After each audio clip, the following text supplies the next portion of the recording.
Siamo tornati nella tana e come al solito ci apprestiamo a vedere tutto il materiale raccolto durante l'indagine.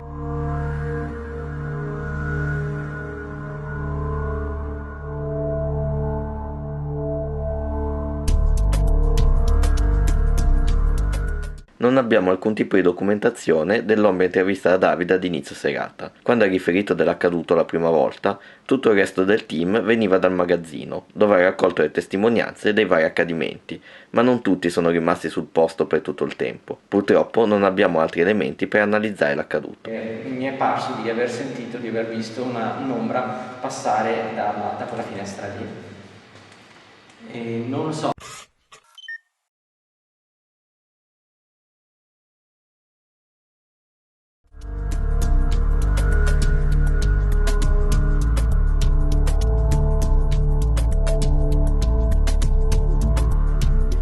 Questa è la cosa più evidente riscontrata sul posto, la reazione del K2 nel magazzino. L'evento resta però inquinato dalla presenza sul posto di un cellulare, dimenticato nella tasca in fase di preparazione. Dalle riprese si può dire una delle interferenze. Ecco, lo rifà. Noi avevamo ipotizzato che il problema era il telefonino o la radiolina che avevamo in tasca. Monica aveva in tasca il telefono cellulare ed è probabile che i campi elettromagnetici del cellulare abbiano interferito con il K2. In effetti il rumore che si percepisce adesso dalla telecamera a me sembra tanto un rumore di interferenza da Non è quello cellulare. quello del telefonino di solito fa Abbiamo fatto le prove con Monica, abbiamo visto che il tipo di interferenza del telefonino quando riceve faceva schizzare il K2 fino al massimo. Il rumore che si è sentito anche in telecamera è un'interferenza forte. Con che telecamera l'hai ripreso poi quando Con l'altra. sì. Vediamo se con l'altra c'è qualche interferenza. Risultano inoltre delle discordanze tra i ricordi anche immediati dei membri del team e quanto appare in video. È interessante che proprio nel momento in cui ho chiesto se c'era qualcuno, 2 volte mi sembra si sono accese le lucine del K2, proprio in quel momento, è interessante la coincidenza. Si sono accese, mi sembra dopo che abbiamo contato fino a 10, quindi forse si può interpretare come una risposta. No, in realtà era durante il conto. Ah sì? Sì. Un primo segnale era stato ricevuto quando avevamo proposto il gioco e poi aveva iniziato a illuminarsi durante la conta. Avevamo un falso ricordo, no? Noi pensavamo tutte e due le volte al C6. Invece no, le cose sono accadute tutti in momenti diversi. Direi che è molto meno significativo di quello che sembrava. Ricordavamo male. Il team ha dunque svolto delle prove sul posto per cercare di replicare l'evento. Nel caso del cellulare è stata appurata un'interferenza solo alla ricezione di una chiamata e all'apertura del telefonino, cose che però non erano avvenute nel momento sotto esame. La causa radio invece è esclusa. È una cosa già risaputa che nel momento in cui si schiaccia il bottone per parlare si emette un'interferenza che viene recepita dai rilevatori. Però io non ho mai utilizzato la radiolina nel frangente di prima, anche perché intanto se la uso si sente il beep, Sì, e ovviamente esatto. quindi neanche per sbaglio poteva essere capitato che l'avevo schiacciata nei pantaloni il tasto eccetera. Certo. E alla ricezione non abbiamo problemi, solo in invio di dati, quindi direi che la radiolina non può essere. Sebbene sia dunque altamente probabile che sia stato il cellulare a causare l'interferenza, non siamo riusciti a dimostrarlo con certezza. Collegandoci alla sensazione di freddo avvertita da Monica, lasciamo il beneficio del dubbio. C'è qualcuno?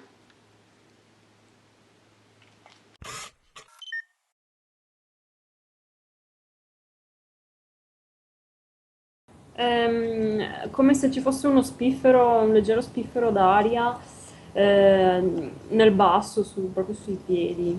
Che poi l'ho riavuto di nuovo con la sensazione quando eravamo nel campo base lì e mi sembra che c'era un po' la finestra aperta, ho avuto più o meno quella sensazione sui piedi. E forse mi sono anche suggestionata perché eravamo girati verso la parete. Pensavo alla storia che aveva detto che si era girata e aveva trovato le cose dietro di lei, quindi pensando a quello ho sentito tipo uno spiffero sui piedi e pensavo di trovarmi veramente qualcosa dietro girandomi, invece forse mi sono suggestionata. Sebbene Monica avesse le gambe scoperte e fosse più soggetta a sentire eventuali spifferi, non pensiamo che all'interno del magazzino potessero essercene. Forse è stata solo suggestione, ma essendo avvenuto in concomitanza con la reazione del K2, etichettiamo anche questo punto come dubbio. Io ho sentito tipo un po' di freddo sulle gambe.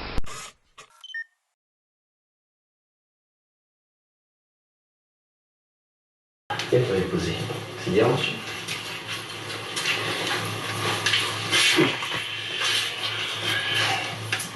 Facciamo una prova di capelli. Allora, tieni in mezzo quello. Così magari. Secondo me il sonoro ha tante tonalità diverse, ma perché sono respiri di più persone diverse. Dici? Perché secondo me c'è... E abbiamo fatto tutti lo stesso Secondo verso me mentre ci sedevamo. c'è il respiro di Ruben quando si siede, ma c'è anche il tuo, che tu lo Sì? ripeti dopo, secondo me.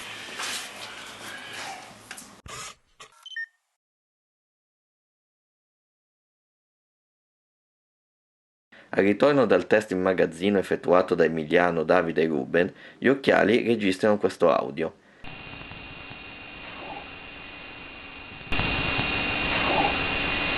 Anche pulendo a fondo la traccia non si ottiene granché, se non l'eccessiva distorsione del suono. Non sembrano parole, ma non capiamo cosa possa averlo creato, tenendo presente che il microfono degli occhiali registra principalmente suoni molto vicini, mentre già a pochi passi di distanza risultano ovattati, se non assenti. Questo suono, dunque, arriva da molto vicino al dispositivo.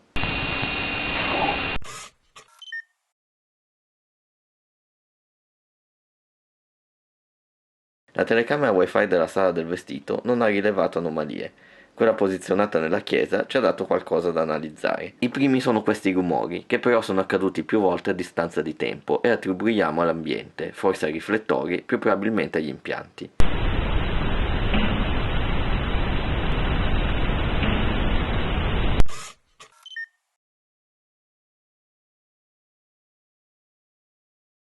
Leggermente diverso appare questo suono, che sembra causato da un colpo ricevuto dalla telecamera. Essa però non sembra in alcun modo muoversi, sebbene c'è una variazione nelle tonalità di quanto ripreso. La telecamera è appoggiata in modo saldo, se il rumore è causato dalla telecamera può essere avvenuto solo per contatto.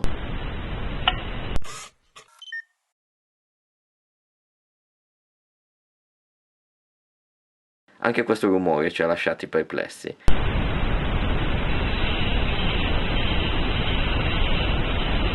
Si distingue in modo netto dai rumori delle macchine che ogni tanto passavano non distanti dalla chiesa e pare un fruscio. Nulla però all'interno della stanza è risultato fuori posto.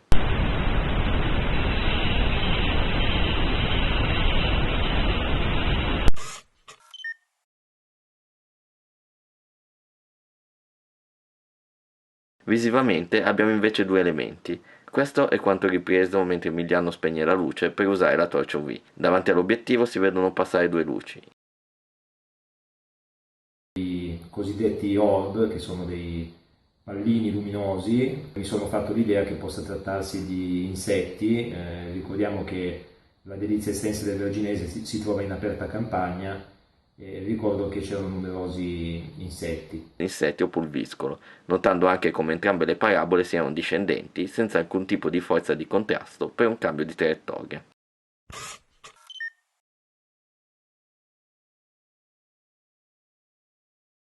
Poi si registra una piccola macchia bianca. Essa però appare in una singola immagine registrata dalla telecamera, scomparendo in quella successiva. Difficilmente dunque si tratta di un elemento della scena, molto più probabilmente è un difetto dell'immagine acquisita, imputabile a cause tecniche.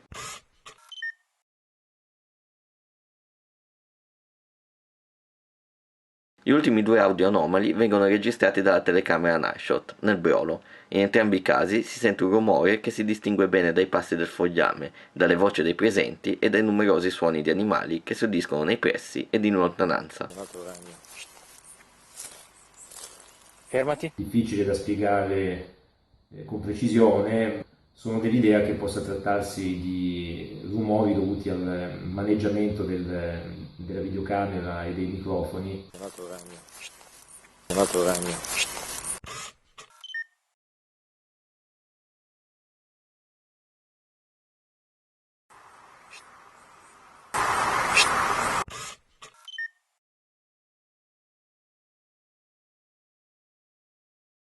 Ultimo evento da segnalare, il bagliore percepito da Davide sul posto e visibile di riflesso sulla scala, bagliore a cui Davide aveva già trovato spiegazione in un faghetto. C'è stato un piccolo... la lampadina qua.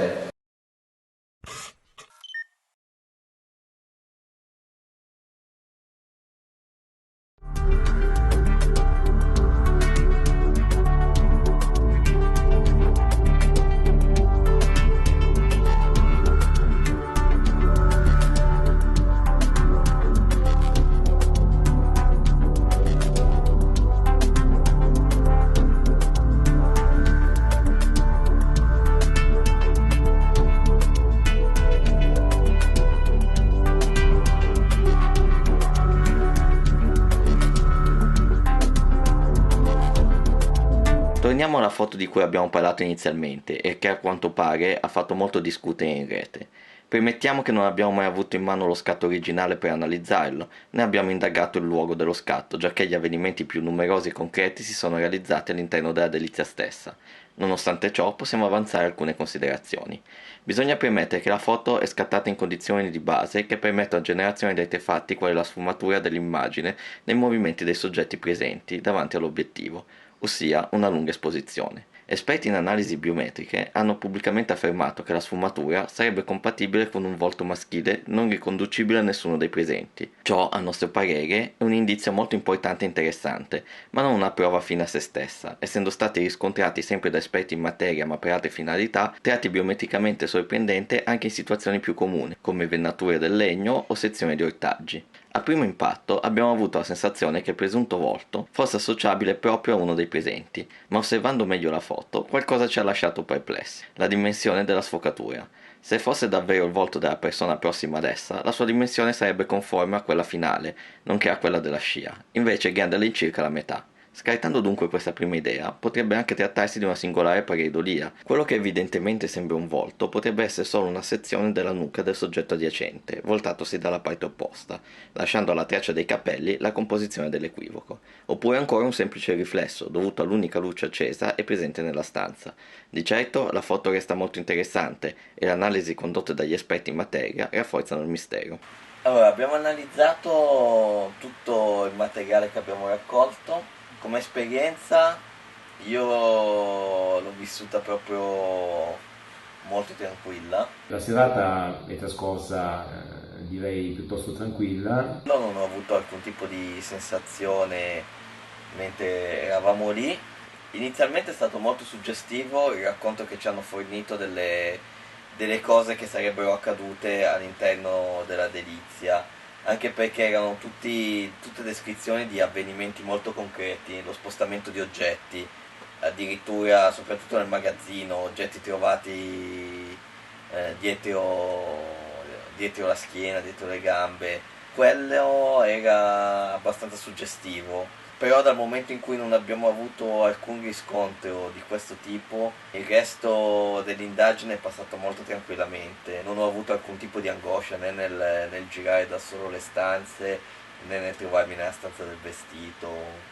Sì, io in realtà non riuscivo ad andare in giro da sola perché ripensavo alle storie, ai racconti degli eventi che erano successi nel posto, e quindi mi faceva un po' impressione, ho un po' paura. Oltre a questo, sensazioni strane sono quella del freddo sui piedi, che però può essere una cosa normalissima che ho risentito anche ancora in altre circostanze. L'unica cosa che ho visto, che ho percepito questa figura che è passata dalla finestra mentre io stavo armeggiando con il drone, però rimane il dubbio. Io all'inizio la prima cosa che ho pensato è qualcuno del gruppo che passa, poi ho avuto una strana sensazione che mi ha fatto riflettere e dire: ma se non fosse stato uno di loro? Perché comunque io ho visto solo un'ombra nera. Ma un'ombra del tipo un'ombra sul muro o un'ombra... No, qualcosa che passava di fisico. Potresti anche esserti sbagliato, cioè, tra virgolette. Quello è molto difficile, ero sicuro che qualcosa di lì fosse passato, però ero convinto fosse uno del gruppo. L'unica anomalia che abbiamo riscontrato sul posto, che ci ha fatto un attimo basire all'inizio, è stato quando abbiamo avuto una rilevazione da parte del K2.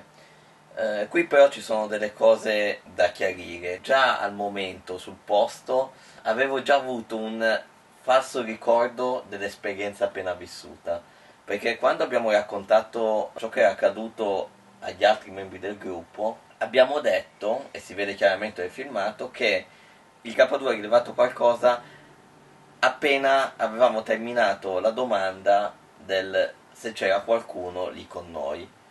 In realtà questa cosa di cui eravamo certi, forse presi dalla suggestione del momento, è stata smentita dalle telecamere, perché il K2 solo una volta è coinciso col termine di una domanda. Direi che è un indizio molto importante sul fatto che si tratti solo di una coincidenza. C'è da dire inoltre che nel preparare tutta la strumentazione ci siamo scordati addosso i telefonini. Nel caso in questione Monica non ha ricevuto né chiamate né messaggi, né aveva aperto il telefonino, quindi non aveva fatto assolutamente nulla, ma ciò non esclude il fatto che possa essere stato quello. Tutte le altre tentativi che abbiamo fatto nel magazzino senza i telefonini ovviamente addosso non hanno rilevato proprio alcuna minima variazione di campo, abbiamo avuto uno zero spaccato che diciamo, ci fa propendere per quello. Questo è tutto e ci vediamo alla prossima indagine.